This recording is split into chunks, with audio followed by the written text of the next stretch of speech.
Hello, my name is Joseph Noble, and I'm the manager of Grants and Proposals for Scientific Learning. I'd like to talk to you today about the Investing in Innovation Grant, which is a federal grant opportunity that is currently out, and I know a lot of folks out there are applying for it, and I've been speaking to some of our customers about it. And in those conversations, there's been a few points that needed clarification, so I thought this would be a good opportunity to bring up some of those points and talk about them with you today.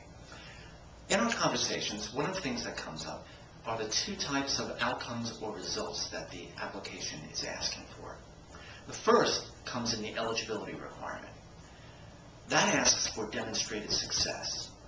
The second comes in selection criteria B, which is strength of research, and that asks for evidence of effect.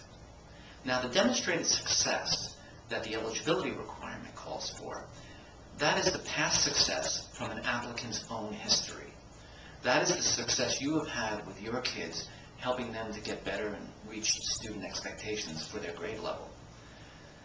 That is not the strong or moderate type of evidence that is called for in selection criteria B.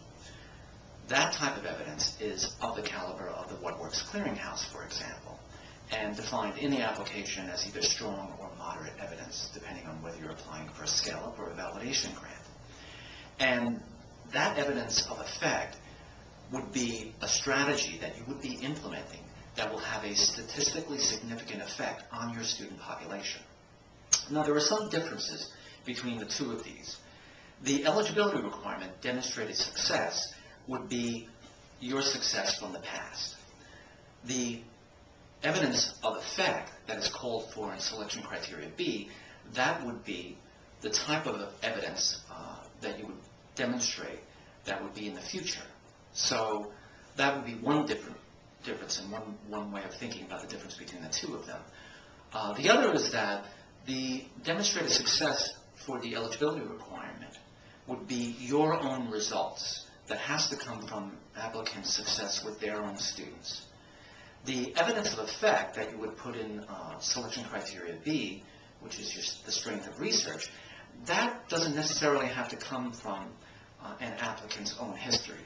That actually would be the history or results or scientific basis of the strategy that you would implement.